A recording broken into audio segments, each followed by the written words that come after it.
अहिल्यादेवी होळकर कर्जमाफी योजनेची पहिली यादी बँकांमध्ये आलेली आहे आणि या यादीमध्ये प्रचंड मोठ्या प्रमाणामध्ये घोळ आहे। उदाहरणार्थ एखाद्या शेतकऱ्याचं बँकेमध्ये थकलेलं पीक कर्ज हे जर 1,25,000 रुपये असेल तर सरकारच्या कर्जमाफी यादीमध्ये फक्त 70,000 रुपये दाखवलेले आहेत। मोठ्या प्रमाणामध्ये तफावत आहे। यामध्ये सरकारी अधिकाऱ्यांचं स्पष्टीकरण असं आहे की सरकार बँकांसोबत ओटीएस करणार आहे आणि उर्वरित रक्कम बँकेनी त्या शेतकऱ्याला राईट ऑफ करायची आहे असं सरकारमधल्या लोकांचं म्हणणं आहे।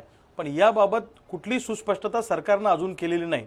त्यामध्ये काही अधिकाऱ्यांचं म्हणणं असं आहे की 30/9/2021 रोजी अगर तत्पूर्वी एनपीए झालेली जी खाती आहेत याला 35% रक्कम सरकार देणार आणि उरलेली जी रक्कम आहे ही बँकेने राईट ऑफ करायची आहे। यामध्ये त्यांनी 2022, 2023, 2024 आणि 2025 वेगळ्या वेगळ्या वर्षी थकीत झालेली जी पीक कर्ज आहेत त्याच्यासाठी 55%, 70%, 85% रक्कम सरकार देणार असं म्हटलेलं आहे।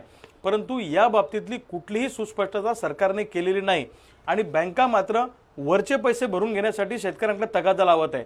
प्रचंड मोठा गोंधळ निर्माण झालेला आहे।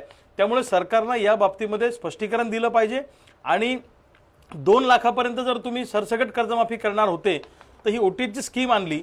आता या ओटीएसच्या स्कीममध्ये बँकांनी राईट ऑफ करायचं आहे म्हणजे आमचं सिबिल खराब होणार आहे याची जबाबदारी कोण घेणार आहे।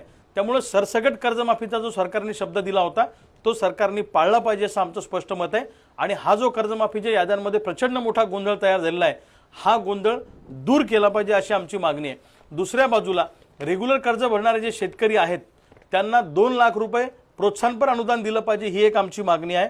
आयटीआर भरणाऱ्या शेतकऱ्यांचाही कर्जमाफीमध्ये समावेश केला पाहिजे आणि तिन्ही कर्जमाफीतून जे लोक सुटले त्यांचाही या कर्जमाफीमध्ये समावेश केला पाहिजे। ज्यांचं पुनर्गठन केलं त्यांचाही समावेश या कर्जमाफीमध्ये केला पाहिजे ही सुद्धा मागणी या निमित्तानं महाराष्ट्रातल्या शेतकऱ्यांची आहे। सरकारने आमच्या मागण्यांच्या बाबतीत विचार केला नाही तर प्रचंड मोठं आंदोलन येणाऱ्या काळामध्ये शेतकऱ्यांच्या महाराष्ट्रामध्ये उभं राहणार आहे।